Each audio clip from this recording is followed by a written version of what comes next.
Hey y'all, it's Renegade, and it's time to spill more reality as we discuss the season premiere of Survivor 46. I'm so excited to be covering the new season episode by episode as we begin with tonight's 2 hour opening, which is setting the stage for what promises to be an exciting season. And tonight, as well as every night moving forward, I will be joined by a member of our community draft team where we'll kiki about all the drama. And tonight, I'm joined by someone very special to me. She's one of the few community OGs who's been there from the start, and I cannot imagine a better way to start things out. Also, if you're looking for someone to blame for my return to podcasting, then you're looking at the right person here. My Twitch affiliate twin, the one and only Miss Diddy Bug Boo. Boo, how are you doing tonight? I'm doing good. Thank you so much for having me. I feel honored to be the first one to be doing this with you. Of course, it's my pleasure, Boo. And honestly, I'm not sure about you, but so there's always a wild energy around these premiere nights, personally. And for me, I don't think there was any exception. I was very excited, honestly, throughout the entire premiere. While I don't think we witnessed anything like game changing or game breaking, I think we did witness the fastest and hardest downfall in Survivor history tonight, don't you think? 100%. Yes. Well, before we get into too much of what happened here, let's go ahead and give the viewers a little history of your viewership with the show. Now, as we all know here, I am a season one day oneer, as I legit remember being 12 years old watching the premiere on my old box TV in my parents' room. And I've basically been with the show ever since. Boo, when did you start watching the show and what keeps you coming back? I started watching it back in 2009, I believe. I can't remember the exact season that it was, but it was when we moved in with my stepdad, and my stepdad is a huge, huge fan of the show. So it was something we did once a week with the whole family. Like we even had our dinner in front of the TV watching Survivor. And I think it just became, at the very beginning, it was like a family activity. Everyone was watching, everyone was, had their favorite players.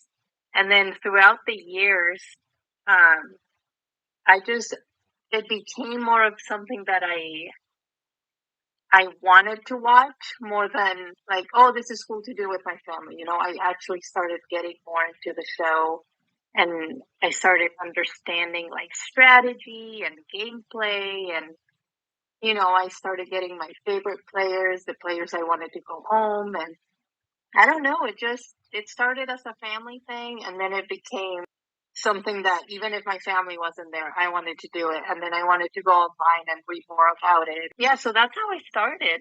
The addiction is real, right? It doesn't take much to get caught up into it. Personally, I I agree with you Yeah, there, absolutely. the previews always get you hooked, so you can't wait until the next week to see what happens.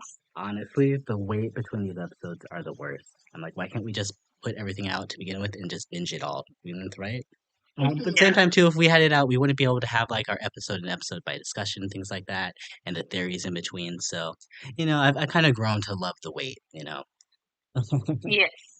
So, for just quick reference here, tell everybody what your favorite season is and who's your favorite castaway.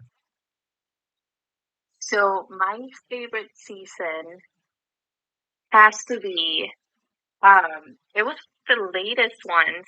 Uh I believe it was Villains versus Heroes, Ooh, good where choice. um they had like, I don't want to say the OG players because they had them from all different seasons, but I think that was a really cool one to be able to see players that I had seen in previous years come back and compete, and then players that had competed multiple times come back and compete. That was one of my favorite ones for sure. Not to mention the level of star power on that cast. Ridiculous. Understandable. Yes. Easily my favorite season of all time, too, for sure. Yeah. And then I don't know if that was the same season that they had the family members join them. The guy with the tie-dye shirt? Oh, Rupert, yeah. Yeah, Rupert. It was the season where his wife joined him. Blood Rob came versus back, but his wife. water. There you go. Yes, that's another one of my like top seasons. I would watch that one over and over again if I could. hmm I feel like there's certain periods for me that I could kind of distinctly remember, like falling out of the show and kind of falling back in love with the show with just an amazing season. Blood versus Water for me Mm-hmm. was one of those ones for sure that I remember not Yeah. being as in love with the show, especially after the season that came before it, Caramon, which is well, let's not talk about that. But yeah, definitely. I absolutely agree with you for sure. My favorite Survivor player of all time has to be Sandra. Yeah, the Queen. And how are you loving it Yeah. on the traders right now? I'll always root for her. And I've been following her on Instagram, and I don't know. I'm just a huge fan. I'll have to get you a cameo. We'll get you a cameo for your birthday. Yeah, yeah. And my daughter loves her too. Oh my gosh. We're big Sandra fans in this house. Who isn't? If you're not a Sandra fan, just get on out of here, okay? Let's walk away. Queen stays queen.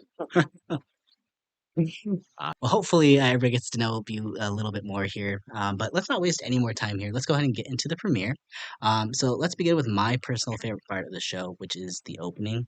Personally, for me, I feel like you could just get so much out of what the season is going to represent in just the first few minutes of the premiere, which is I think is something Survivor does better than anybody else in these types of shows, where we really get a picture of a lot of who these people are in the matter of, I would say, a 5-10 second confessional. Now, I think something that was really different in this particular premiere was the fact that we started out with a 2-minute confessional from Tevin, where he basically narrated exactly what was going to be kind of the premise of the season. So for me, that is a huge green flag for Tevin moving forward. Either this guy is just really loved by the editors because he got a lot of extreme focus in the preview as well too, or we literally could be looking at the winner here. And I kind of thought the energy for Tevin tracked the entirety of the episode. Do you think this is all too much for Tevin too soon? Or do you think you're getting insights from him as well too?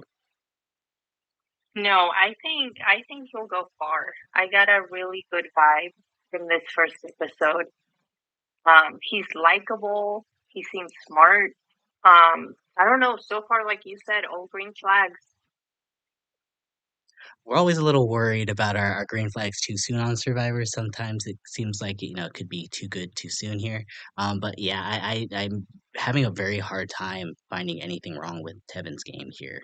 I think someone else that kind of stood out to me, or well, at least a pair of an editing situation, which you kind of have to really look into these editing cues that Survivor gives you, as far as who are going to be standout characters. And one for me personally was the editing cue between Hunter's introduction and Charlie's introduction, where we learned that Hunter grew up in small time Mississippi and he feels like he may have a barrier to relate to people on like a coolness level, like he doesn't get Taylor Swift. I'm with you there, Hunter. I don't Uh get that huh. shit either.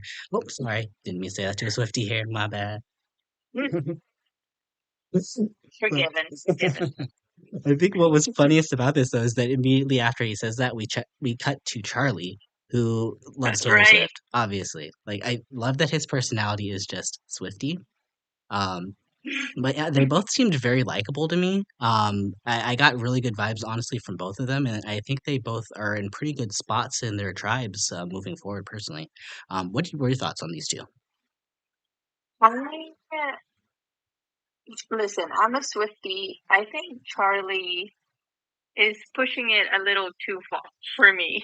I mean, I'm down to talk about Taylor Swift and you know anything you want, and I love her music, and you know, but it was just reference after reference, and I think he was overdoing it just a little bit. Wait, but she's not the lyrical genius of our time, Boo. She mentioned everything. Listen, she's an amazing songwriter, and I don't know, to bring her into Survivor. Not that there's anything wrong with that. I just think he overdid it a little bit. It's okay to not talk about Taylor Swift, even if we're sometimes. It's the time and place. I'll be honest, I was a little worried that Charlie was going to get like a copyright content thing with all of the Taylor Swift references and lyrics he was bringing up. So a little bit worried for the show. Hopefully they bought the rights for it so they don't get in trouble there. Um, He's but in his Survivor era at the moment. I'm kind of loving it. Kind of loving it though. Oh my gosh, could you imagine they bring a family reunion back and instead of his family, it's Taylor Swift? Genius. Genius. Like with the way that they've done budget cuts on this show, that would be the entirety of his prize there.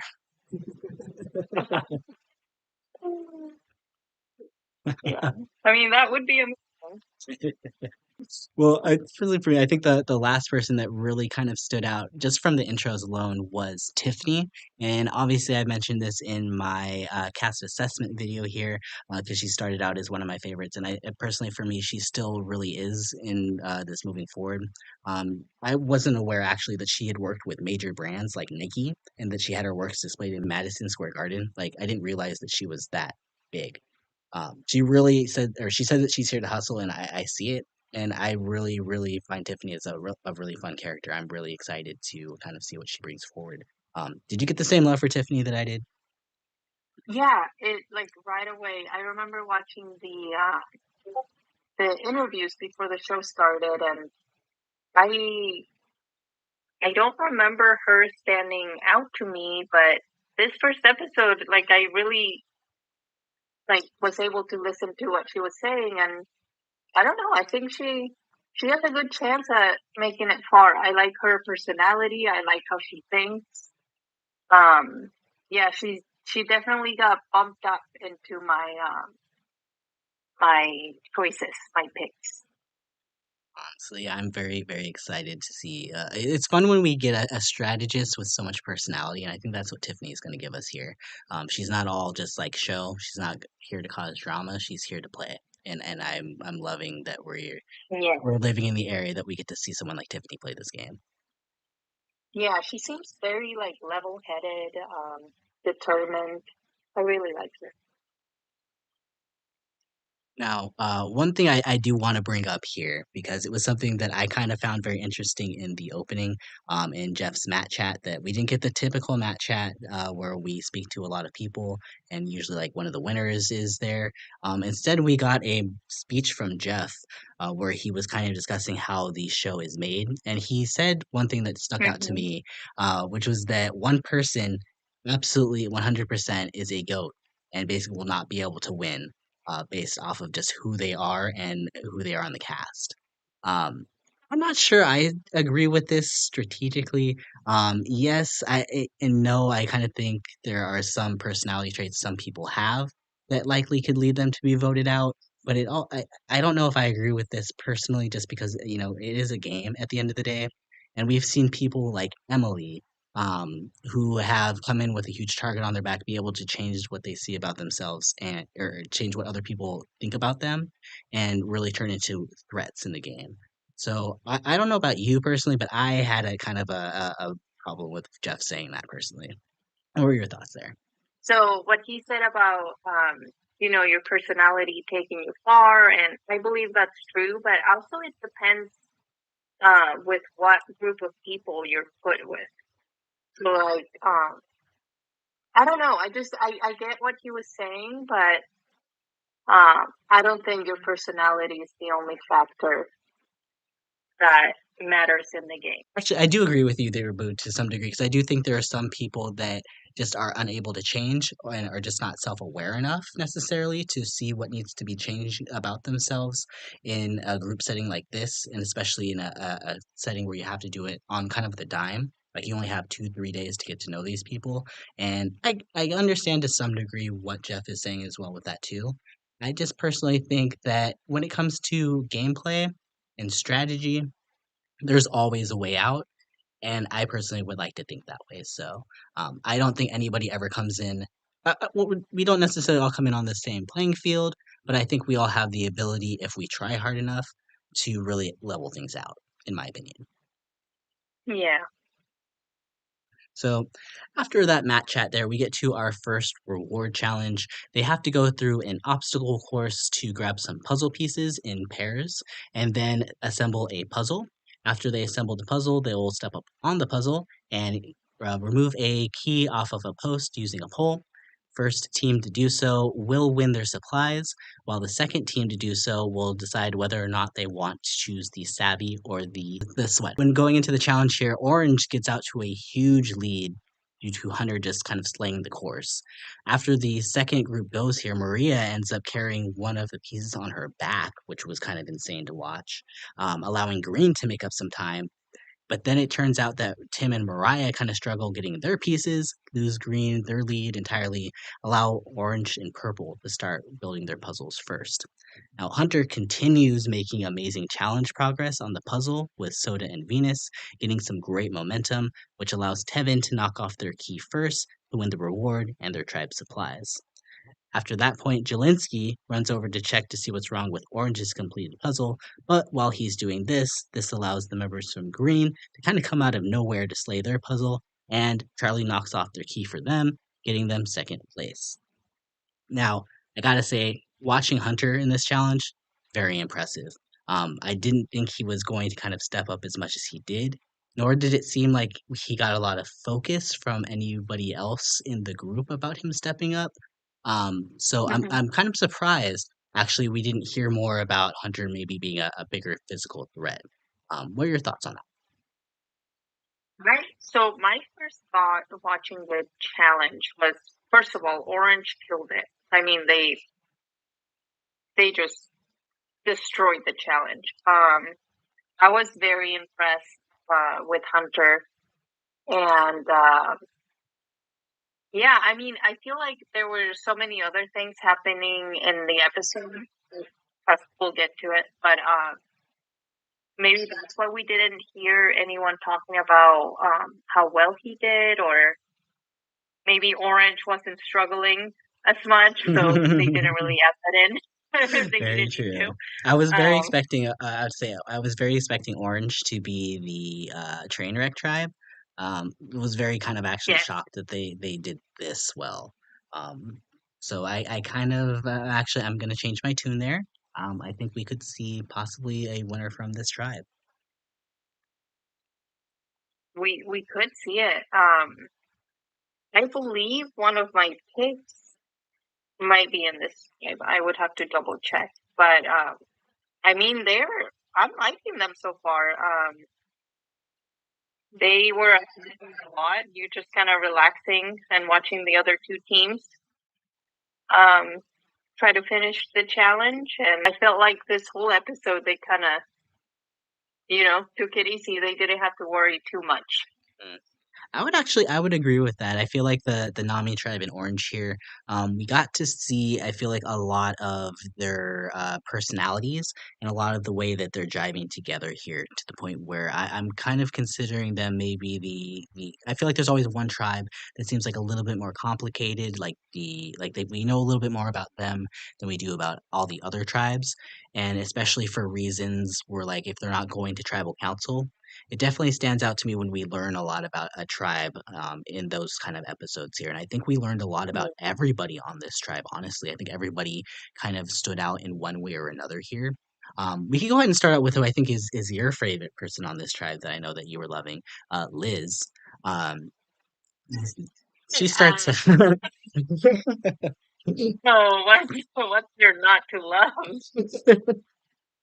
Honestly, my No, first listen. instinct, and I see it. I see it.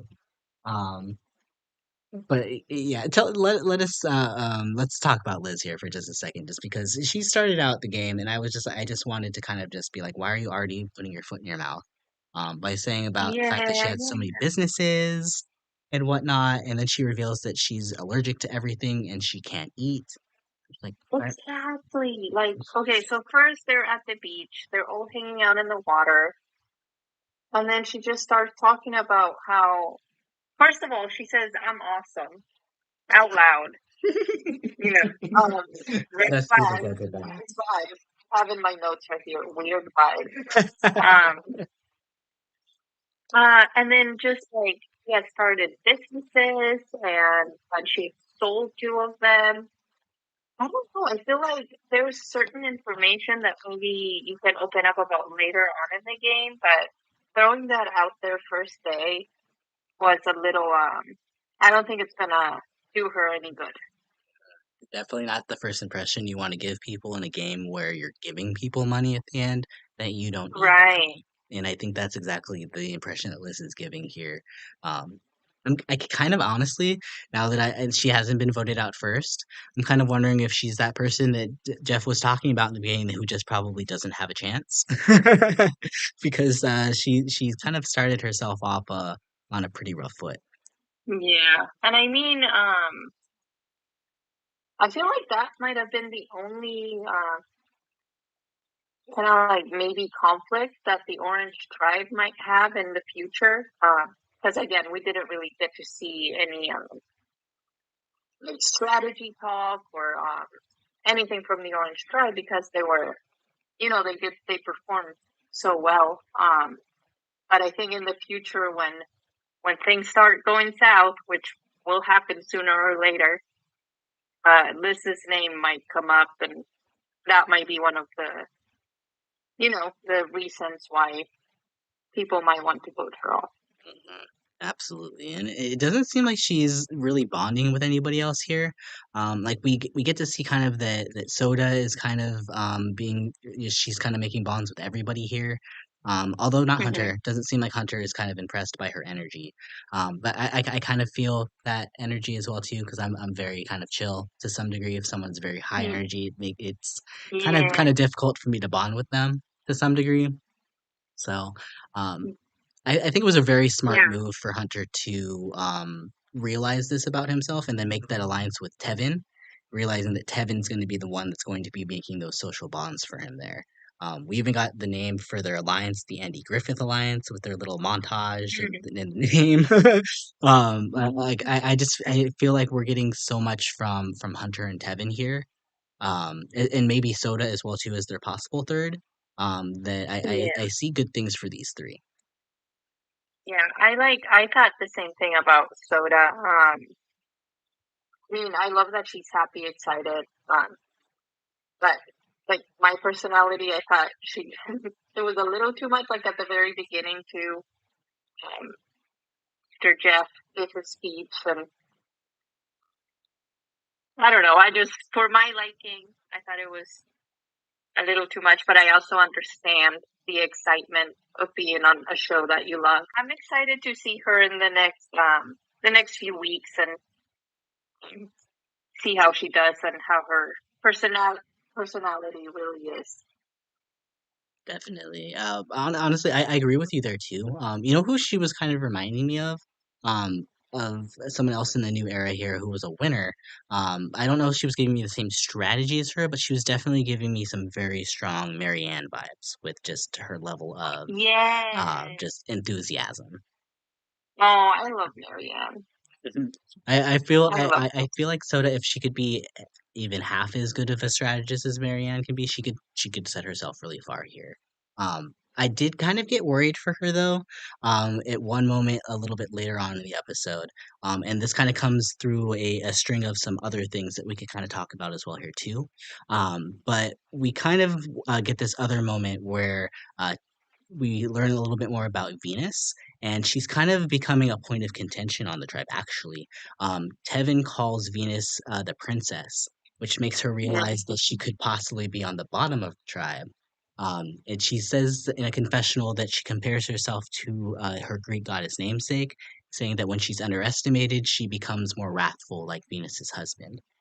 Now we get a montage here Ooh, where Venus goes searching for the idol, and Randon catches Venus, who she tries to convince that everybody should be looking for the idol, but Randon is not feeling good vibes from Venus, basically calls her Parvati and the biggest threat, yeah. and tries to expose her. Now, where this kind of goes Mhm. bad looking for Soda is that Randon tells Soda about all this, and Soda, using her Sodar, incorrectly susses that Randon is not to be trusted, and actually reveals to Venus that Randon is bringing her name up. What are your thoughts on all of this situation here and the Sodar ultimately coming out to be incorrect? I feel like it's very, I don't know if natural is the right word, but I feel like usually girls stick together. Maybe that played a part in it. She felt like, girls, woman to woman, I have to, let her know that her name's being thrown out there or she's being talked about. Um, but I mean, it wasn't until who was the one that mentioned she looked like a princess? Heaven? Kevin, yeah. Yes. That's when I really started noticing Venus, and I'm like, huh, we could have a villain here, and you know, Just when she Jeff could announced that be there's no villains sneaky in and this have era. her, her little Parvati moment. Um, so after he said that, I'm like, huh, that's also someone who could make it far by, blindsiding people, betraying people, and it helps her, it benefits her that she has someone like Siga that will come tell her she's in danger or if people are throwing her name out. Mhm, mhm. I honestly, I was very kind of surprised, though, too, because it feels like from like a narrative perspective, we would have seen something from him early on in the episode that would have made us be like, okay, well, we can't trust him. I see that Soda is unset, that her sus is right, or at least there's a reason why that she's not trusting him. I'm just a little worried because we don't see that. We actually don't really see much from Rand in this episode. Yeah. So. Who knows what's going on with him or what led up to that, but I feel a little bit of a narrative gap there as to why that all occurred there. But um, I do think it bodes well here for Venus, possibly, being that she is kind of being set up as like a big boss to some degree, and being seen as a kind of I wouldn't say a villain, but as someone who's willing to play for herself. Yeah. Well, I don't think it's good for other people to know that, because then most of these people have watched Survivor. So when they hear, oh, she's like Parvati, you know, they might Mhm. want to, I feel like that puts a target on her back. But I think the gameplay that she could potentially play could really benefit her and take her to, if not the final three, at least farther into the game. Mhm. I could definitely see if she's able to kind of get out of this early spot here, being Yeah. someone late game that's going to be a huge threat that people probably maybe see coming, but maybe not until it's too late kind of thing. So It was I'm very very interesting intrigued. to me that the word princess triggered her so much. Like, I'm it was wondering like, if oh, that it's game time. because she has a Persian background. I'm wondering if that might have something to do with it, because I know a lot of the times, especially in Oh, Persian culture, possible. that's something that is kind of I wouldn't not like a stereotype per se, but it is. Yeah, no, it is a stereotype. Um, yeah, it is something I think within culture is a stereotype. So I can understand why she would feel that way, especially when you're kind of a pretty Yeah, girl who's kind of judged on looks all the time. that is true. So I get it. I get why she's triggered. Yeah, yeah, I see your point. I'm just a A little lot of worried it. if she doesn't have anything other than just negative energy coming, uh, that maybe other people will kind of get that same vibe too. Like my initial first impression on her was not this kind of ice queen, so I'm kind of very surprised to see that's how she's coming across to her tribe. So Yeah, yeah, um, yeah. And again, like we didn't really get to see much other than positive things from the Orange Tribe. So mm, maybe I don't know. I know Survivor sometimes has done the flashbacks, so maybe we'll get some of that and see how everything connects. But and then also maybe it wasn't like a trigger to her. Maybe it was just a realization of uh, like I'm on Survivor. I'm again being seen as the pretty girl. I like better show them that I'm not just a pretty face and I'm here to play. mm, absolutely. I definitely I'm very kind of excited to see where this Venus storyline goes here. And honestly, Orange is kind of a lot more of dynamic of a tribe than I was really expecting them to be. So actually very, very excited to see where this group of six goes. And we'll kind of see where the story takes us in the episodes to come. Um but we could kind of go ahead and move on here to the Green Tribe here, Siga. Honestly, personally, for me, I think this might be the tribe of the three that I might be connecting with the least. We really kind of learned that it seems like at this point that things are kind of on a male-female level here. Initially, things Mm-hmm. did kind of start out between Tim and Maria. Tim went to Maria wanting to make an alliance based on being parents. But Maria said that she doesn't have really any intention of being someone's mom.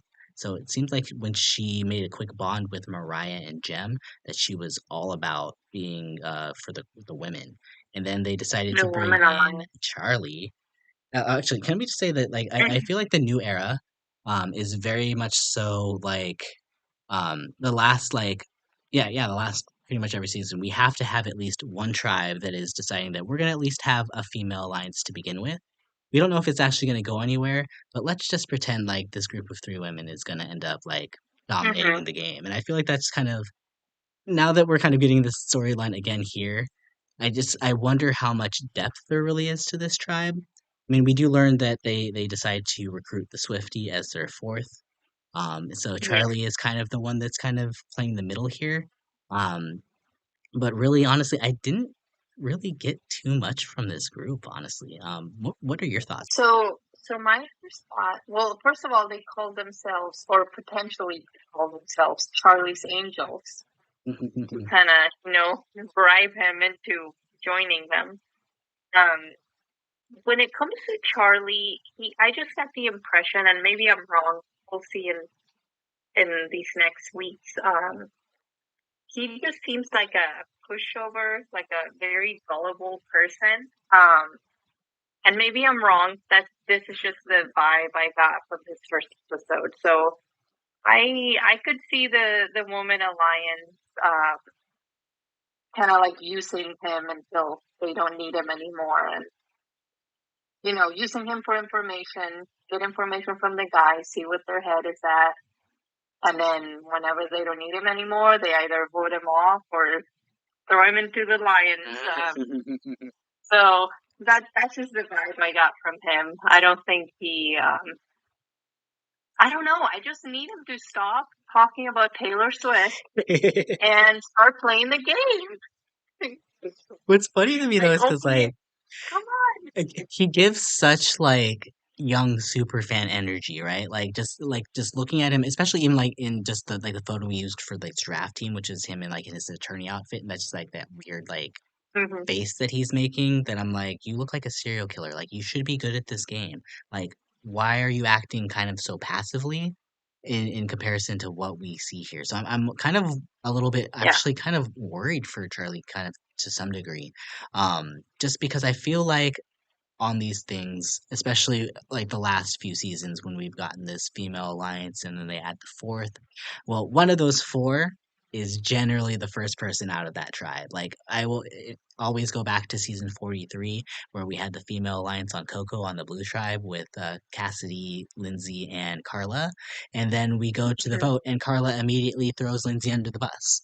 Like, um, I don't have any faith that this is actually what's kind of happening on this tribe, and the fact that they're giving Charlie position of power, I feel like to some degree they're kind of doing it to maybe set up a storyline where things immediately reverse on him, where he's unable to play the middle and things just kind of erupt on him. Just as I don't know if I see Tim or Ben being the first person eliminated from this tribe, as much as I don't really know Tim and don't really like Ben.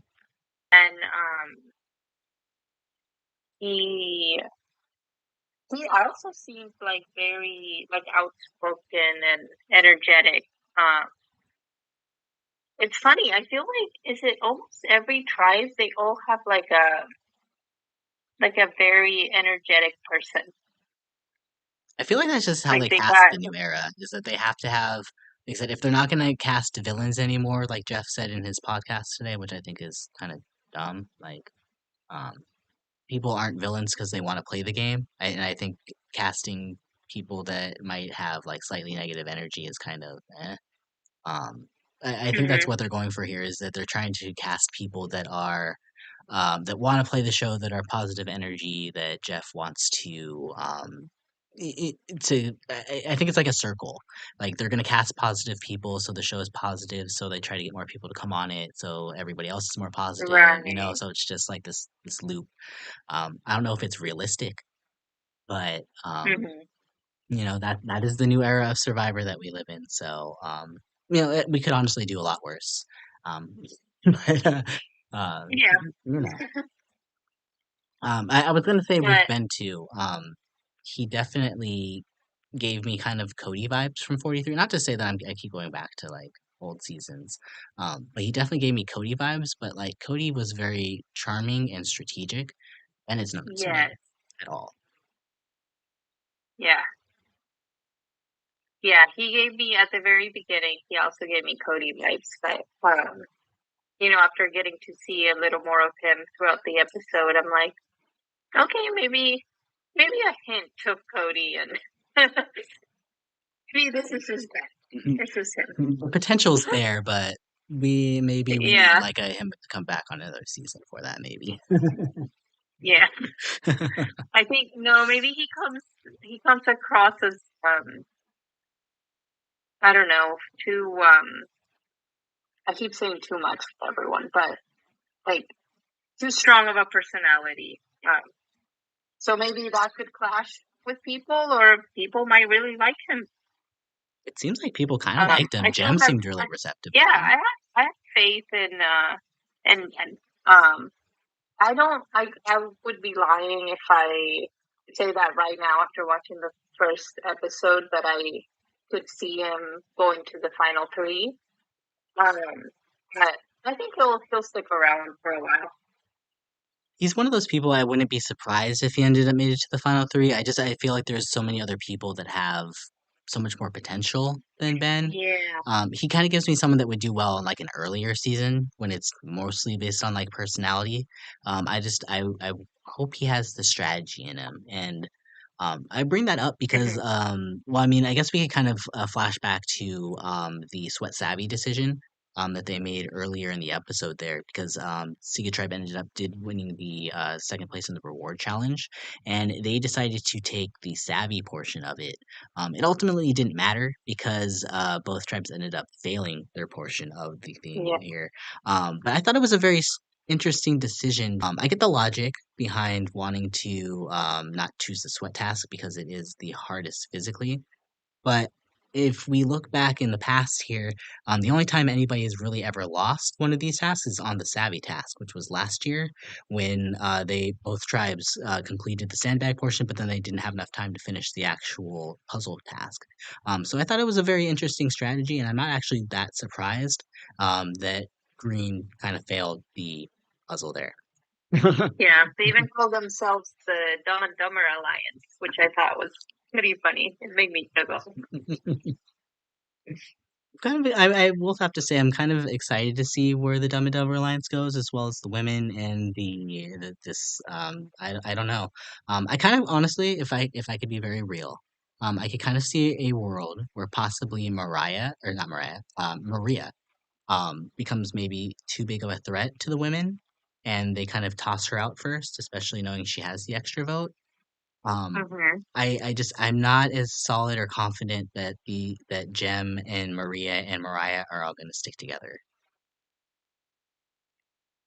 Right. Like, I mean, it seemed like they were kind of throwing it out there, but I see what you're saying. Like something could come their way, and they'll go. I'm just saving myself.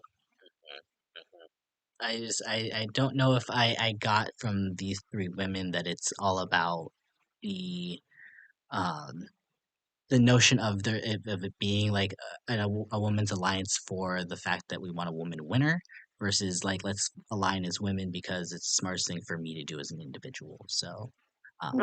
I'm kind of actually very excited to kind of see what happens when this tribe loses because I think they could be kind of a hot mess all over the place. Is it three guys, three women? Yeah, each tribe, three men, three women. Oh, so it's three and three. Okay, Yeah, and yeah, then and three they're trying tribes. to get Charlie on their side. Yeah, Mhm, mhm. Or which could happen. I could see him doing it. I wouldn't be surprised. But I also don't feel like Survivor editing is that straightforward anymore to give us what's going to happen at the tribal council before it happens here. I think we're probably going to be pretty shocked when they ended up going here because they're going to set something up and it's not going to be how things go down. I'm feeling it. I'm saying it here. And let's go ahead and let's get to our third tribe here. And they were kind of, for me, I wouldn't say the stars of the show. Well, yeah, they kind of Purple Tribe, I think were my standouts here, but not for the reasons I think they want to be. They end up losing the first Like challenge.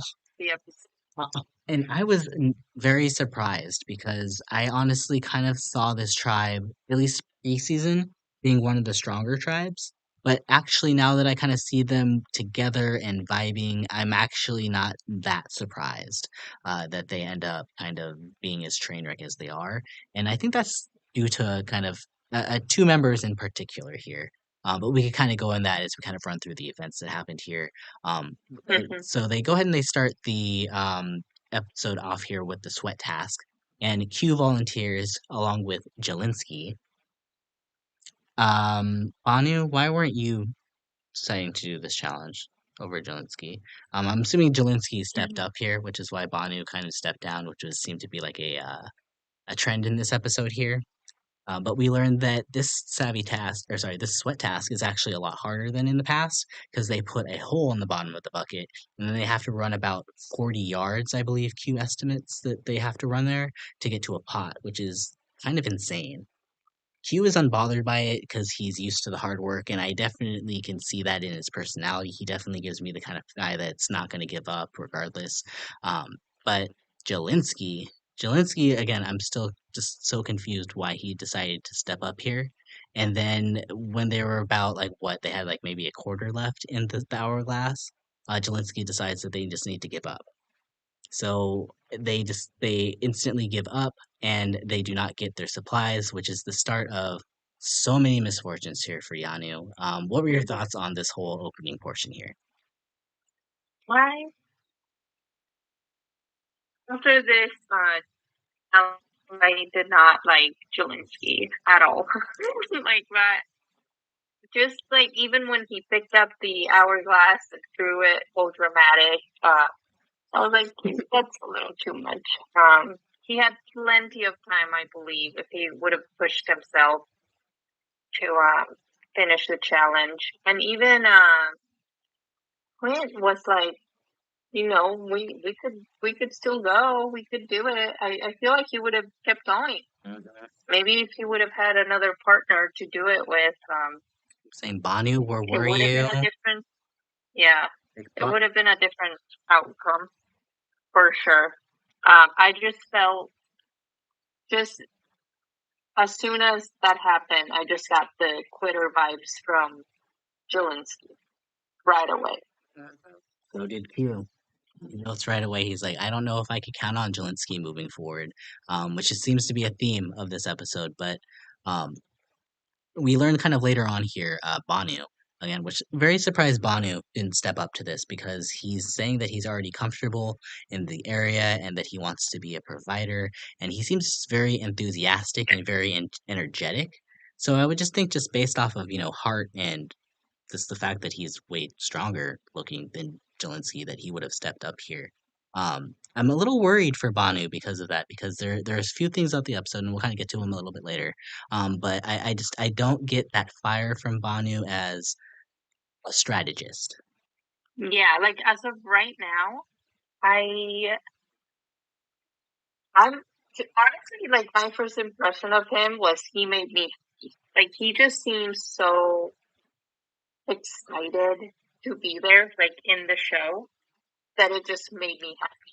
Like and maybe that's why we haven't seen too much thought into his gameplay yet. Maybe he's just still, over the moon about like actually being on Survivor, that we have not gotten to see how his gameplay would be.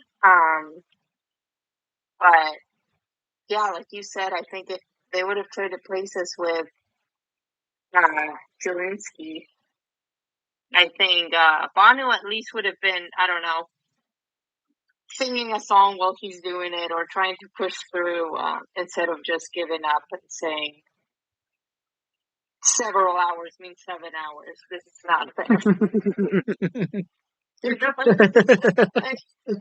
when several hours means 7 hours. Jealousy gonna go down in Oh my history with the most ridiculous. I don't even know what that God. is. I don't. I've never heard of that before, but thank you for that one, Jelinski. I'm gonna um, use that now. I think Banu gave one too when he was like 24-7 or something like that, or what was it that he said? When he was during the confessional, I was like, who talks like this? Um, oh yeah, he said the game of Survivor is on 24/7. I was like, oh, interesting. Wait, who said? Banu. It's like, oh, okay. Oh, maybe he meant 24/7. Yeah, yeah, for sure, for Well, sure. I just thought it was funny. yeah, I honestly love him. Well, I don't know. I just thought that he is so happy to be there, and I see that he's gonna try his hardest to do what he can for the tribe, do what he can for his game, and I feel like even if he goes home early or in the middle, I think he'll go home happy. I think this is an experience that he really appreciates and will remember for the rest of his life. definitely. I can see that as well too. He definitely seems very, very happy to be there. And I'm actually kind of thinking one reason maybe we didn't see more strategy talk from Banu is because he wasn't included in our first alliance of the game, where Kenzie actually turns out to be the tribe strategist and puts together an alliance of herself, Q, Jelinski, and Tiffany, who turns out to be her kind of BFF. I'm kind of loving the bond between Kenzie and Tiffany. I'm hoping these two do really well. I have to be honest though, I don't know if I got the winner vibes I wanted to out of Kenzie's premiere, but she's definitely giving me someone who has is coming here to play. And I'm very kind of interested to see where her story ends up going, knowing that she has this ability to just kind of make bonds so quickly. Yeah, I have to disagree with that. I saw Kenzie, and I mean, I liked her from the very beginning. And after this episode, I just know, don't make me regret these words, but I just know she's gonna make it far. And I don't know if she would.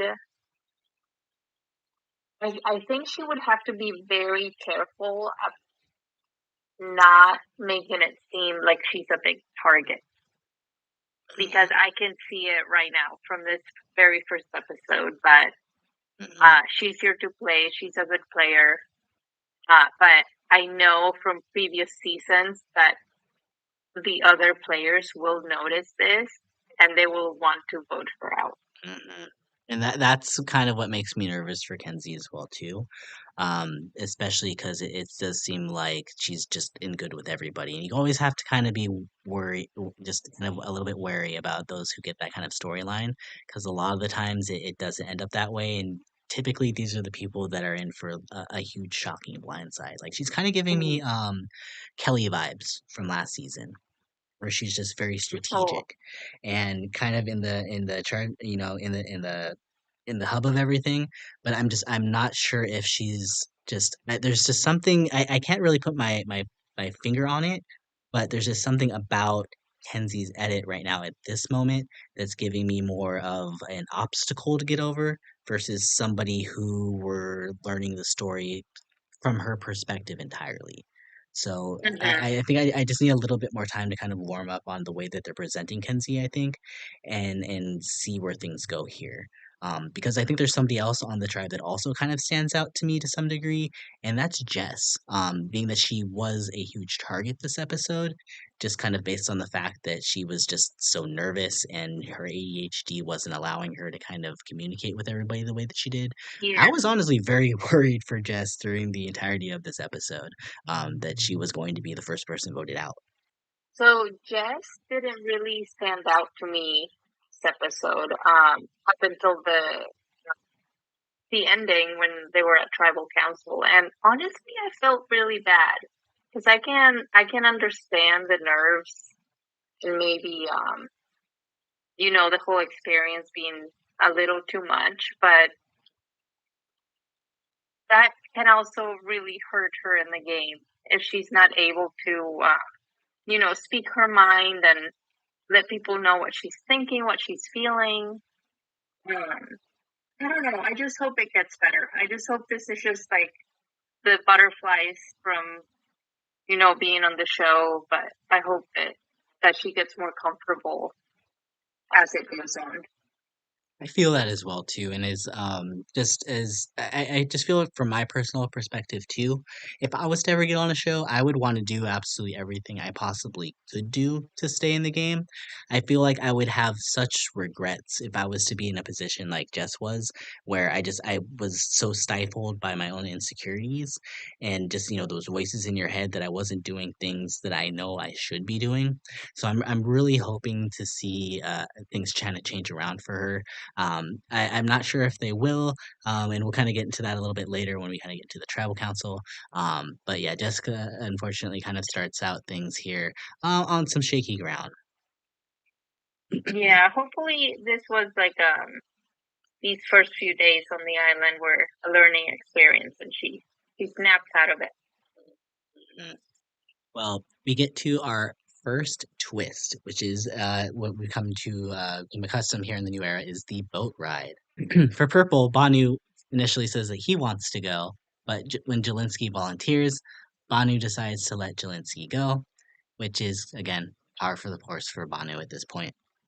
Orange Yeah. decides their decision by doing a dice roll, and Tevin's symbol gets picked.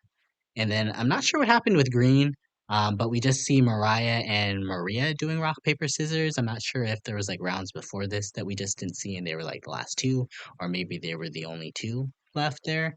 Again, little weird editing for Green, but Maria ends up winning it, and we get a boat ride here from Banu, Heaven, and Maria. Now, when they get to the island here, they are presented with a strategy game where each of them has to pick one of three cards. One of the cards will have a torch symbol, and that player who has the torch symbol card has to determine who of the other two players has a symbol of a vote card on their card. If, if they pick the person who has the vote card, that person and the person with the torch card will get an extra vote, and the person who has the skull card will end up losing their vote. Whereas if they pick the incorrect person, the person who is picked will keep their vote and the other two will lose their vote. So Maria ends up drawing the torch card and she has to determine between Jelinski and Tevin, who has the vote card. Tevin ultimately gets the vote card, and I think that allows him to be a lot more convincing. At least to me, it seems like he was just a lot more genuine with his pitches, whereas Jelinski was just kind of like, yeah, I got the card. So eventually, Maria basically says if she's misled by anybody, she'll go back to her tribe and tell them that she was deceived. Zelensky immediately folds, meaning he loses his vote, while Maria and Tevin get an extra vote. What were your thoughts on all this? I thought Maria's approach to it was very smart. The fact that she said, you're going to be looked at as a liar and deceiving if you're not telling me the truth.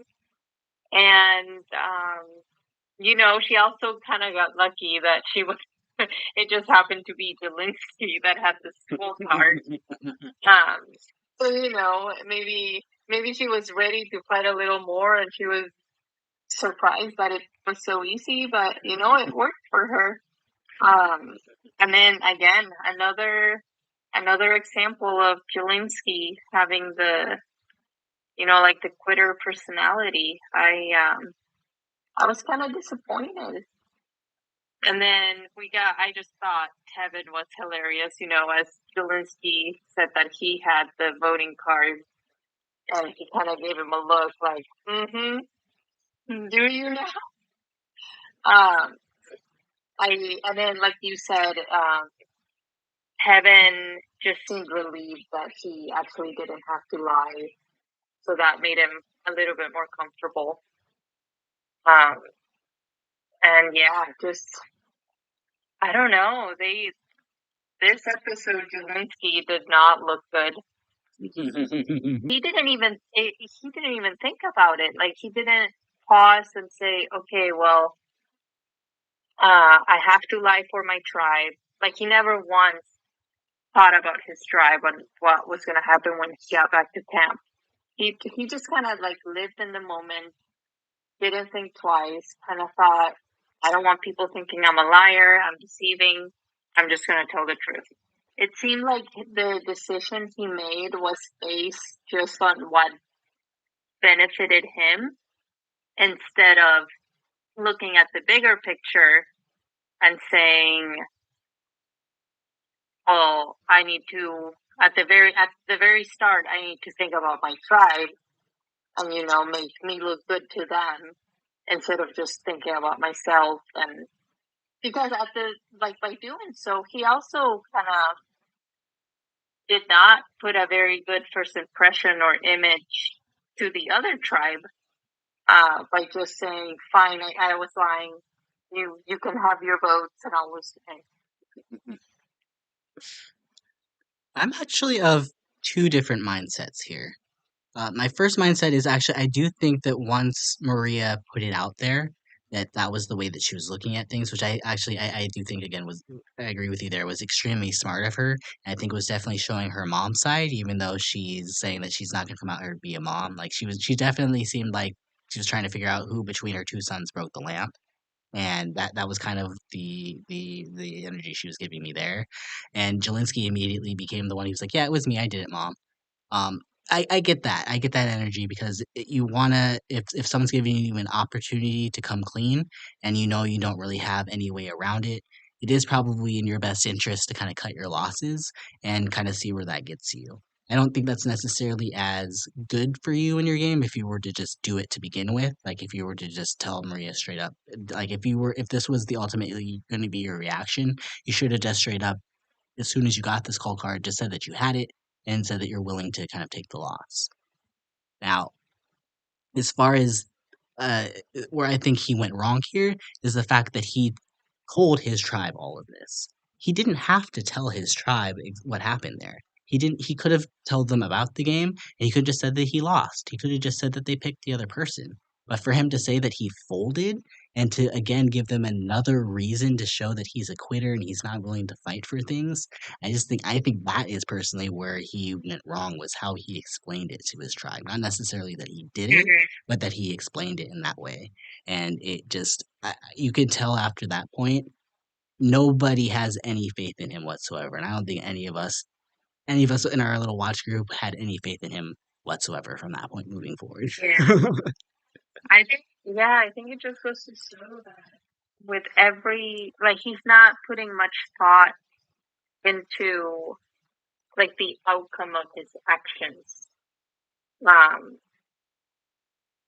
Like, he kind of just, like you said, flat out told them exactly what had happened when he had a whole boat ride to think about what he could come up with or how he could explain to them.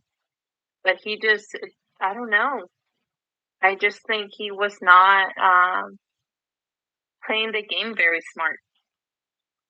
Which I'm kind of actually kind of surprised with because didn't Jelinski, to at least preseason, didn't he kind of at least give you kind of like student of the game a little bit? Like, even if he was kind of suck at it, like I figured he would have at least like some sound, reasonable strategy. But it's just like every decision he's made up to this point has literally been the wrong decision. I'm just like, what? Yeah. What? I think he's thinking about, I don't know, maybe in his head, he's like, if I'm honest, I'll be okay. When it comes to like the social game and like strategizing, I don't think he had it in him. I think he could have done if had he not had that trip up earlier with the sweat task, he could have come back and told the truth. But the fact that he's now kind of giving them another reason on top of it, and on top of another reason that we'll get to later, it was just not a smart decision, unfortunately. Yeah, and I truly believe he should have I think Bono should have fought harder to go on the boat, maybe do the rock, paper, scissors thing again. But I think Jelinski, knowing that he kind of gave up on the sweat challenge, he should have been like, you know what, I don't want the spotlight on me right now. I'm going to let someone else go on this boat ride so they can so they can start looking at someone else instead of just me. Well, as we'll get to a little bit later, we know that that's not something Jelinski can do. Unfortunately, he needs all eyes on him. Before we get to the challenge, we actually get a little bit of a confessional here from Jess, who keeps telling us how nervous she is about everything and how the fact that she's nervous about looking for idols, which is funny because we have this other montage immediately afterwards, which shows literally everybody on the tribe looking for an idol. We find out that Tiffany finds the Beware Advantage with Kenzie, which is a box. And inside the box, she finds out that she loses her vote until she opens it. However, she won't get a clue to that box until her tribe loses a future immunity challenge, meaning she'll only have a short period of time following the challenge loss to regain it if she's so lucky to do so. What are your thoughts on this new twist here? I like it. I thought it was fun. It was a risk. I mean, she didn't even think twice about being a beware advantage. But I think it's fun. I'm enjoying this. I'm very glad that they're changing up the mechanisms for idols every season. I don't know if it's as fun as the candle. I think the candle last season will by far be the most fun mechanic that we've had as far as when these idols go. But I think now knowing that these 90-minute episodes are so successful, and given the fact that season 45 they did all of these extra twists as a result of having the extra runtime, they didn't have that in season 46. But this is still a fun mechanic here, and only think that things could get just even more exciting if season 47 and 48 they know that they could have these longer episodes. So yeah, I'm kind of actually more excited to see if the mechanic is the same for the other tribes, being that last season everybody kind of had a different mechanic, but no one else has Uh-huh. found a clue yet, which kind of props to Tiffany being the first person to do so. Yeah, I did think it was kind of challenging to like have to choose. Um, do I want to like throw a challenge so I can get my vote back, or just go to every? Well, I guess. Wait a minute. I guess it wouldn't matter if she didn't have a vote if they don't end up going to tribal, Right. Yeah, I was kind of right? thinking that too. Yeah. Um, Yeah. that part of it seemed a little weird, but I think the idea behind it is to make the pre-tribal segment have a little bit more tenseness to it because we'll have somebody Yeah. coming back being like, "Oh, we don't know if they're going to get their vote back in time." You know, Mhm. I think that's kind of what their understanding was for it, which Yeah. um, I don't know if it necessarily played out as well with Tiffany, but something tells me just by the way things are, we probably will get somebody in the other two tribes that probably has a train wreck situation where they can't get the box open in time for tribal. I can Mhm. only hope. After all of that, we get to our very first immunity challenge, and this was kind of a cute challenge. It was a mixture of a few different challenges that we've seen in the past, but they have to carry this giant gecko across an obstacle course to get to a puzzle, and the first two to solve their puzzle wins. Um, I'm a little confused why they gave the gecko bloodshot eyes, and maybe this is something you could help me out with, Boo. I don't know if you know anything about geckos, but like, are they high all the time? Do they have pink eye? Um, I don't understand Jeff references this season to this, so um, do you know anything about this? Hey, um, even I'm actually googling a picture of a gecko right now. Just to see, but it was adorable, honestly. Just looking at them move it around, I was very glad that I wasn't the one that had to move it for sure. But It um, looked really heavy. Yeah, I thought it was cute. Yeah, it looked very, very And definitely, I have to say, out of all the things that kind of surprised me this episode, was not expecting to see a cute giant gecko as part of the first challenge. But I'm not mad at it. I'm not mad at it. yeah. Um, but so we get to the challenge here, and not unexpectedly, all after how they did in the first challenge, orange is the first to get their gecko through, while green and purple kind of struggle over the wall. Green gets their gecko over first, and at this point, it's not looking good for purple. But eventually, they get their gecko over, and they kind of start to make up progress. Green ends up locking their puzzle in shortly after orange, while on orange, Soda and Venus get a good start doing the puzzle. Mariah and Maria do it for green, but by the time that Jelinski and Jess get to do the puzzle for purple, green is already halfway done, while orange has a huge lead. Orange ends up using their lead to their advantage and comes in first once again. And while Green was probably in reach had they selected anybody else to do the puzzle, for some reason Jelinski once again steps up and has the worst performance on a puzzle that I've seen in a long time. He just starts grabbing random pieces, doesn't really look what he's grabbing. They're telling him which ones to grab. He's still not grabbing the right ones. He just ends up at one point just getting pieces and just handing them to Jess for Jess to put in. Like, why did they put Jelinski in this role again? Mhm. Like, did they not learn from the first three times? I would say this is on all of them for doing that, and not just Jelinski. Unless Jelinski like said before the challenge, like I'm doing the puzzle, and that's all there is to it. When even if that's the case, I still wouldn't have let him do it. Yeah, I wonder if it has to do with like no one wants to speak up and seem like they're trying to lead the group, or That they would don't seem want weird to on this get tribe, on though, right? anyone's nerves at the beginning. Well, we have like I'm just not Q, sure why they would Tiffany, let him. Kenzie. You're telling me none of those three are better at puzzles than he is? Well, okay, Hugh, okay, probably not. Kenzie, Tiffany, maybe they just didn't want the target on them. I don't know. Yeah, I don't know, but maybe like I don't know. Maybe he offered to do it, and no one wanted to be the mean person and say no, and they're like, "Okay, go ahead." I don't know. I can't come up with any other explanation as to why, after time and time again of them seeing his character and how he handles challenges and situations where he needs to step up for the tribe, why they would let him once again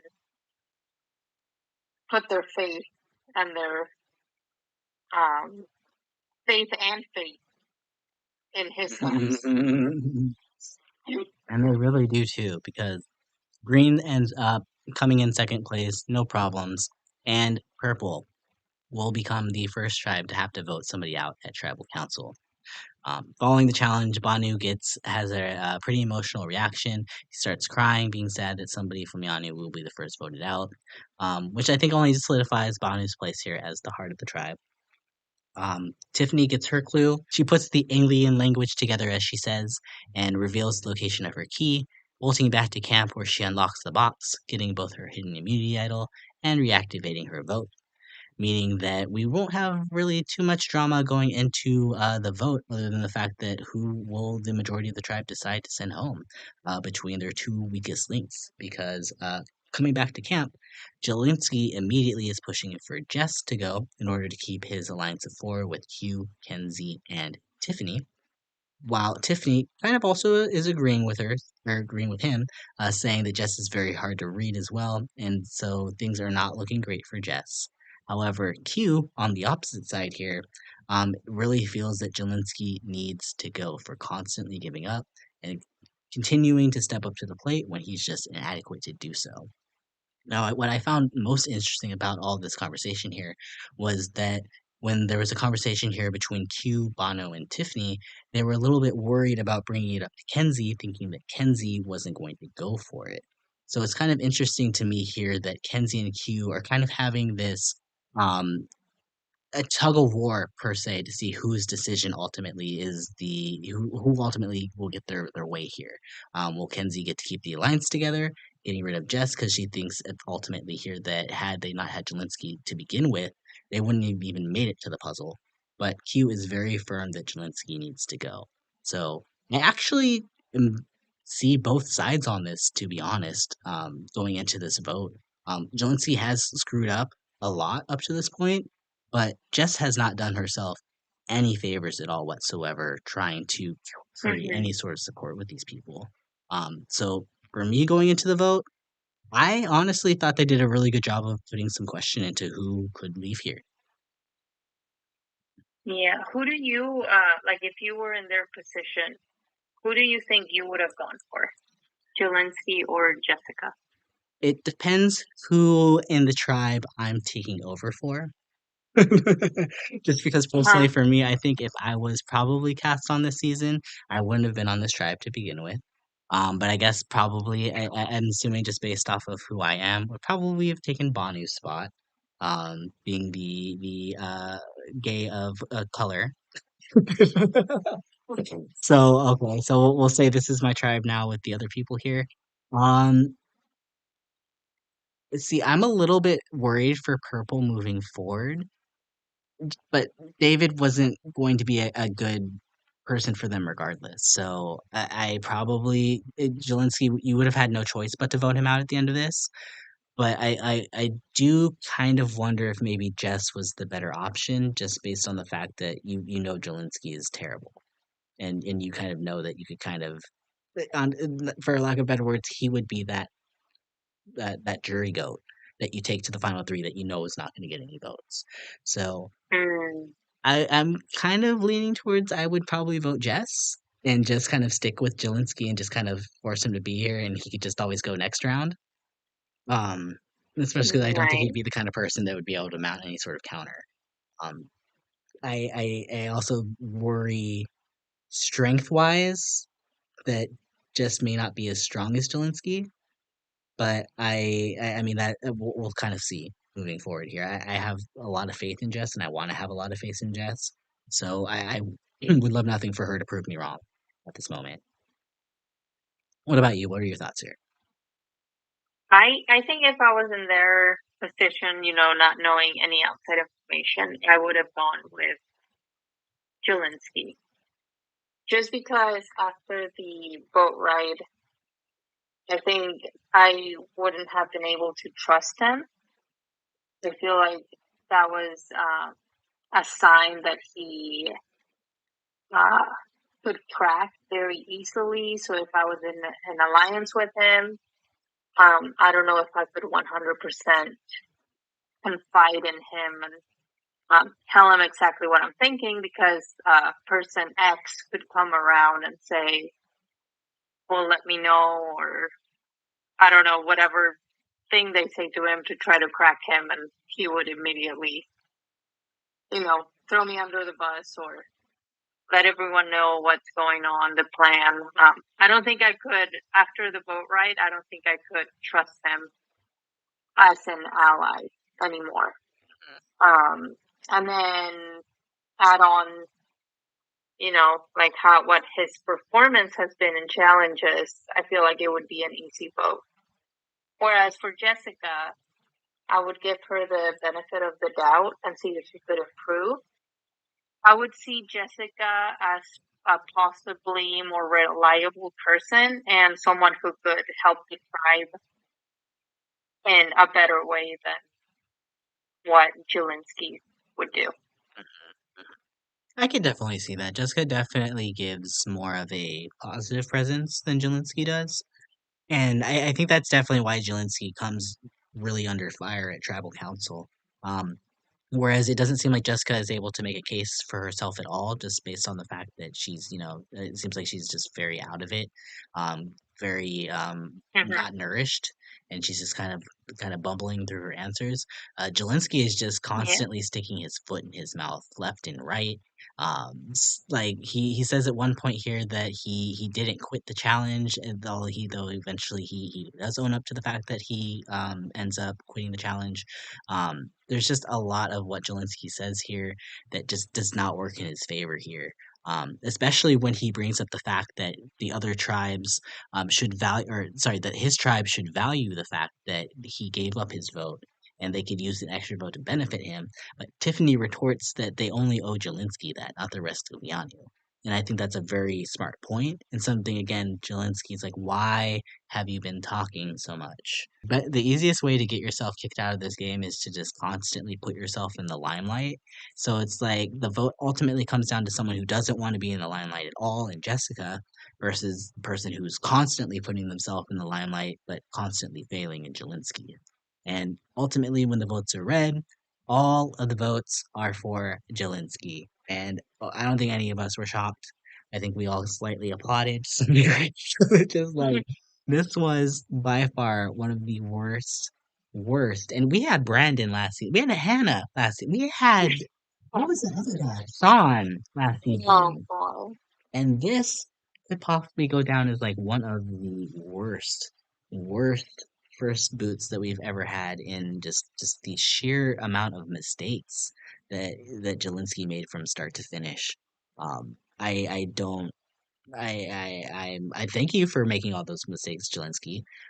You basically kind of, I would say, if I was to show anybody like that I know that is planning on going on the show, what not to do on the show, I'd be like, just watch Survivor Yeah. 46. Just don't do anything that guy did, and and you'll be fine.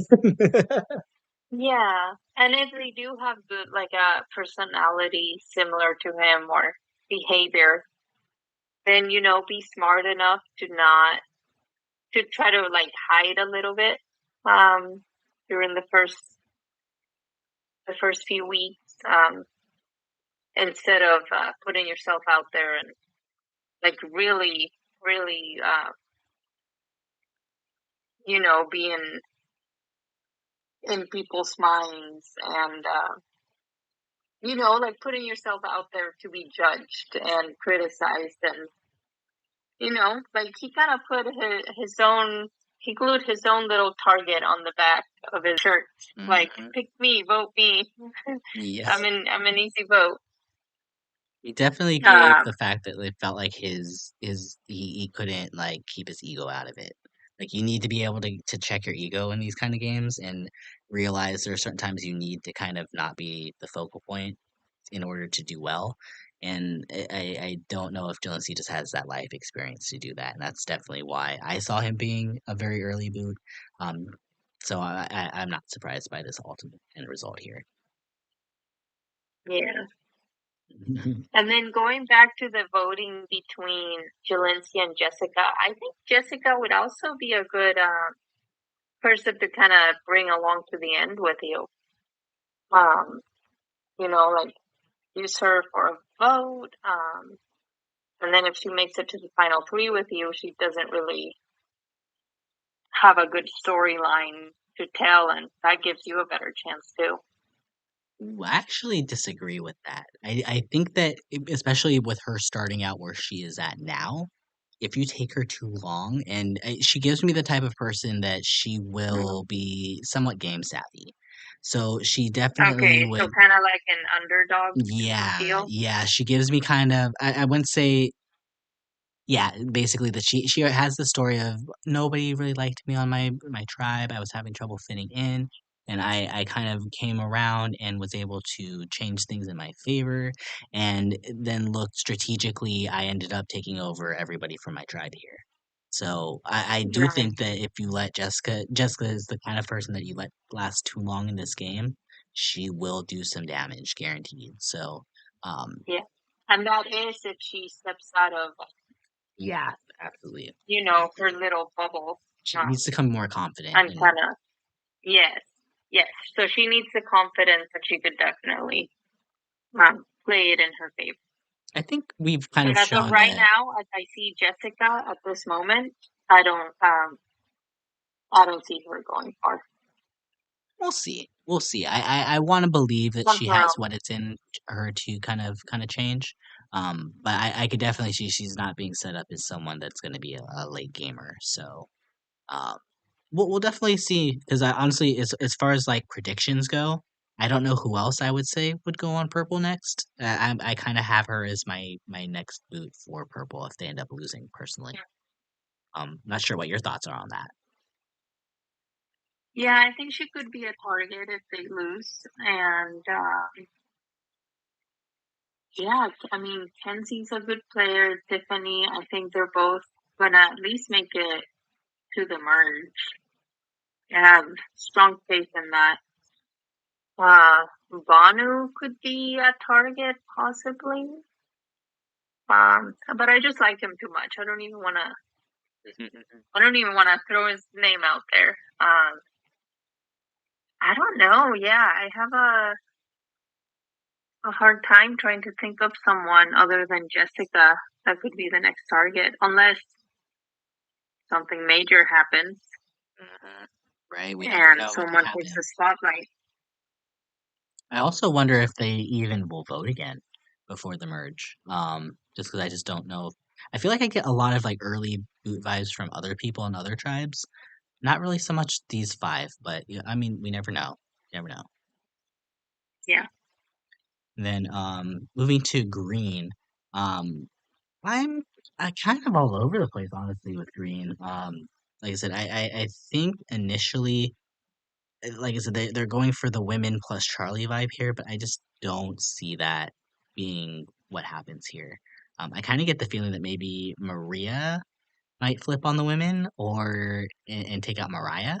I Hmm. kind of I don't know. Mariah's kind of giving me the earliest boot from her tribe. I was gonna initially say Gem, but I think Gem's gotten a lot better screen time and has a little bit more depth to her than I think Mariah does. So I'm kind of leaning towards Mariah being the first green boot. I'm leaning towards Charlie. I can see that I too. think he might be the first boot if Green loses. I mean, I I feel wouldn't like be he's mad. gonna like flip flop back and forth from like if they're really sticking to the women's alliance, I think they're gonna see Charlie as someone who keeps going back and forth from the man and the woman, and maybe they're just gonna decide to take him out instead. I could see that. I could definitely see that as well too, for sure. Um, yeah, I Bible for sure. um, Mm. honestly, the tribe that I think I got the most different sort of possible outcomes for is orange, which I know that they're the strongest tribe, but I just still see so many just outliers on this team of like the only two people I feel like are safe are Hunter and Tevin, and probably Soda for the first round unless she screws up on the immunity challenge or something, which she's showing to be a lot stronger of a competitor than I was going to give her credit for, I think, initially. So I'm kind of the mindset it's probably going to be Liz, but I, That's who I had down. Yes. I could kind of see Brandon going too. I don't think it'll be Venus because I feel like we know too much about Venus for her to leave. Yeah. Yeah. Her edit has been. I don't know. They're kind of giving us little taste of some. I think.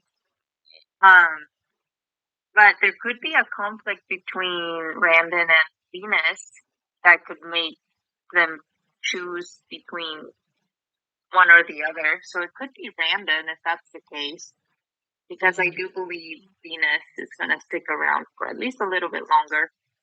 And then, but I did have Liz as my first voted out pick, and I think that's to 100% do with her personality and how she is coming across to the other players.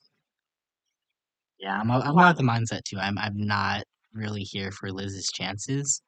I'm just wondering because she seems a little bit stronger than I was expecting to be, that maybe she ultimately is that third person that gets to the final three that just has no chance to win. Hmm. I think I said that about somebody else earlier today too. Um, oh, and I said that probably about Jelinski's chances, but yeah, there's just like if we're going by what Jeff is saying at the mat, having some sort of like long term goal here, then we're probably going to learn something about whoever it is that comes in third about their personality that makes as to why they can't win. And I could see that if anybody's going to have that story, I could see that being Liz. Yeah. I don't know. As of right now, I don't have too much faith in her. Because like I said, from Orange, we didn't really get to see any negatives other than that conversation they had. So maybe that's setting the scene for something that's to come too. Mhm. I mean, we do have a 2 hour episode next week, which is amazing that we get another 2 hour episode to start the season. So that can only just mean more depth, more story for them to flesh out here. So that's partially why I'm feeling like we're going to probably see someone who is in a good position likely leave next episode because that's generally kind of how they do these long episodes. But I mean, I think we're really kind of set up for a story of some really good storytelling. I am already very invested in how they're started to kind of edit the season here. And I really like this group. I don't think there's anybody in this group that kind of comes off too terrible one way or another. Like I'm rather invested in this group here. So I'm Yeah, I'm kind of excited. excited to get to know them more. Mm. I think we'll have some definite stars from this cast that I could absolutely see in hopefully will be a new era second chance at some point. But we still need to get to a winner at some point here, and it's still early on. I want to hear who your top three picks are for the winner. So since the very beginning, Kenzie was my number one pick. I saw her interview before the show started, and this first episode, I really like her. I like her personality. I like that she seems to get along with everyone on her tribe, and I don't know. I know you said she reminded you of who was it, Kelly, Mhm. from last season? Yeah, she's kind of giving me some Yeah. Kelly vibes. She kind of gave me her. My first impression of her is very similar to the first impression I had of Dee, which was the winner of last season. Uh, just good personality, determined to play the game and win it. I think she has a good chance. I would agree with you there. I definitely think Kenzie has a very good chance here. Um, I'm just slightly, like I said, all my worries here with Kenzie has nothing to do with necessarily how she's playing because she's definitely showing that she's in a power position. The fact that, like I said, that everybody was worried about what her thoughts were on the Jelinski vote, I think is a good sign to know that she has influence in the game. I'm just kind of worried about how they're presenting her. That's all. I would say actually she would be my fourth place pick this time here. Ooh, four. Yeah, just outside my top three. I'll give you my first pick. I'll start from the bottom here though. I'm gonna my first winner pick here, who will be in third place. My third place winner pick at this point. She was my initial winner pick going into everything, and that's Miss Tiffany. I really love everything Tiffany is bringing to the table here. Again, there's just something about my expectations for the Purple Tribe was not that they were going to be as terrible as they were. So I feel like for me, the fact Purple Tribe is in slightly dire straits than I was expecting them to be from the start does make me kind of worried just because like I said, I think I underestimated Orange for sure. So for me, if anybody is going to win that's not on the Orange Tribe, it will be Tiffany. That's my opinion.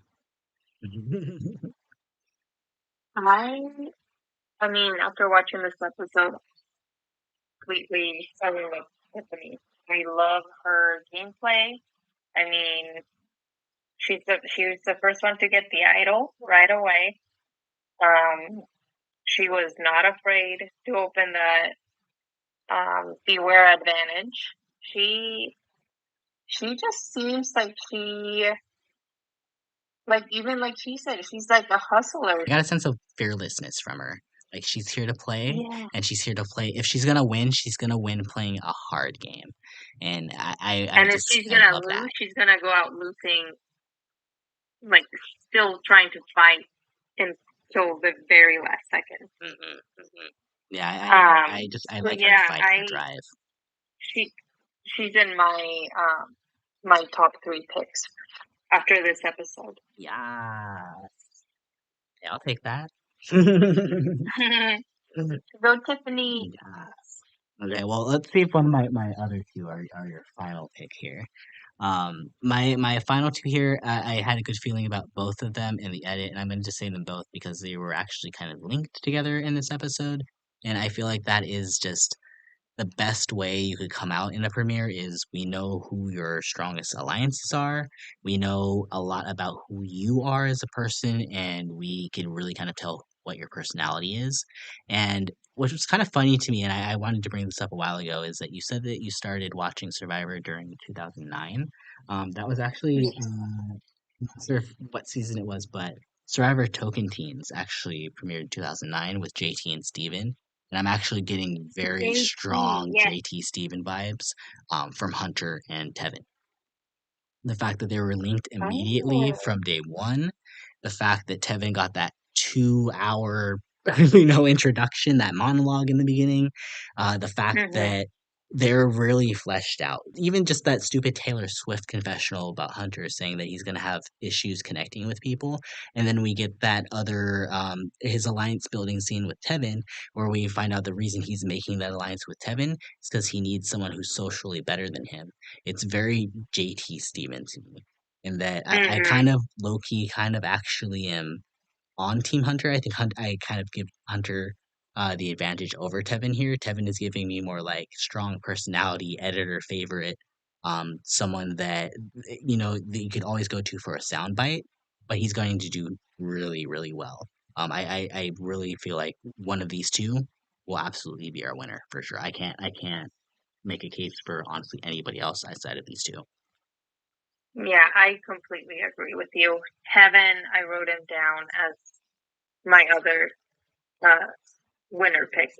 He, and honestly, it has to do with I mean, at the very beginning of the episode, I was like, who the heck is talking? Where's Jack? I'm like, are they switching it up and they're going to have like 2 hosts this season? I was a little confused at the very beginning there. But yeah, I mean, maybe they're fooling us and they're saying jokes on you. We just did this for fun. But I think there's something to it. Um, I think he has a good chance. And he seems likable. You know what it kind of reminds me too, and I hate to always flash back to things, but something about Survivor 46 just feels like it's like a combination of the new era, in that like a lot of these people remind me of a lot of other people that we've seen on the last few seasons, like Ben being Mm-hmm. Cody, et cetera, things like that. If we want to flash back to the last time where they did like a very interesting opening was Survivor 44 with Carolyn, with her, being like, okay, this is where you talk about yourself, and she's like, what, and being all weird in the Yeah. beginning. That's why I feel like they wouldn't include moments like this for people that aren't going to last a long time, especially with the fact that there is clearly a new editing trend with Survivor and them wanting to promote like the heroes and things like that. Tevin has been someone they've gone to since the preview of Tevin. So I just feel like Mm-hmm. we're seeing so much of him because he likely is going to be the main personality, the main narrator. Um, I don't know if he's going to Yeah. win, but I definitely think he's going to leave as probably the fan favorite of the season for sure. Yeah. And if he doesn't win, I could definitely see him as someone who would return in future seasons. Hmm. Hmm. If not, if he doesn't win second place, and then he will likely return for Survivor 50 or 49, whatever they decide to do returnees. We've Yeah. learned that they won't be doing returnees 47 or 48, which is okay. But there's so many good people for this that I think what they're planning on doing personally is they want to have their next returning cast just be all stars, like just like serious stars, not and they don't want to like cast like people like Amber's, or like the random like the Monica Padillas or just the random Yeah. people that we don't know of. They want a cast of people that are going to be huge stars, and I could see this cast forming before my eyes of people that aren't winning. I'm so excited. I'm so excited, and I'm so Yeah. excited for this season too. So. Um, No. honestly, I mean, we've been talking for almost an hour and 45 minutes at this point. Like, I know. We love Survivor. it's We love talking about it. honestly Um, my favorite thing, and I'm so glad that I've got to share this experience here with you, Boo. This has been so much fun, and honestly, I will definitely make sure that we have another point somewhere throughout the middle of the season here, so we can come back, reconnect, make sure that we get your thoughts and opinions on like the middle of the season, heading into the finale. Also, one thing I wanted to bring up just really quick was our draft, which I'm going to go ahead and throw up on the screen here really quick. As you can see right now, I have Tiffany and Tim. So glad for Tiffany. A little bit worried about this Tim pick. Ms. Boo has a Jem and Ben. What are your thoughts on your draft picks right now with Ben and Jem? little bit of regret. I still have faith in Ben. Jem, I didn't get to see much of her this episode, so I don't know. I'm not throwing away all of my hope on her, but we'll see. Sometimes when you don't see your pick in the first or second episode too much, it's not always a good sign. So between my two picks, I'm putting all of my faith and trust in Ben. He will go far. I do want to point out the fact that when we were watching the episode and Jem had that final confessional at the end of the intro. You're like, oh, so she's going first. And I was sitting there the rest of the episode. I'm like, yep, Jem's first boot, huh? And then I go back to our picks and I'm like, oh my gosh, she's my pick. And to be fair, I just want to put it on the record that Kenzie was my pick. She will always be my pick in my heart, but she was taken from me before I could pick her. Well, we'll just say at the end of the season, because honestly, I think Kenzie was your first pick anyway, and the person that got Kenzie wasn't her first pick. So, well, Kenzie will truly be your one if she wins. So, And I'm here also, for it. B was my first pick last season, and she also got stolen from me by the same person. So it could be a sign. I think it's a sign. It could be a sign. I mean, I hope not for my draft team, but I mean, I got Hunter stolen from me, so I feel it. I get it. I understand.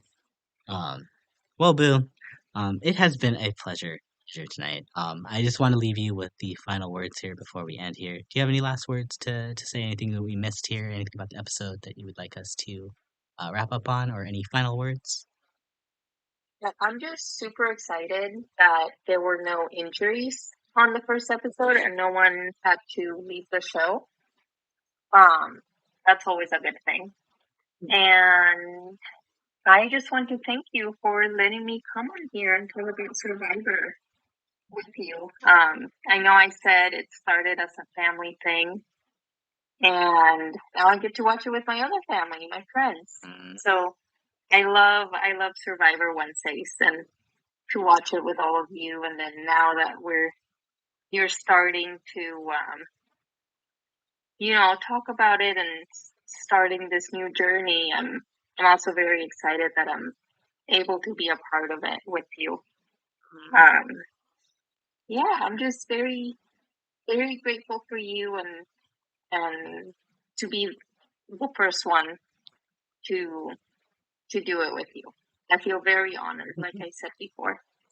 I couldn't think of any other way to start this whole thing off than with you here. So I thank you so much for agreeing to do this here with me.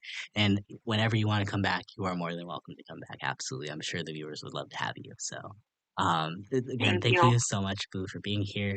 And to everybody else who is listening, I hope you enjoyed the podcast. Let us know in the comments below what your thoughts are on this episode so we can get some discussion going. And let's keep the tea spilling, y'all. On behalf of Boo, my name is Renegade, and I am signing out. I'll see you on the next one. Bye.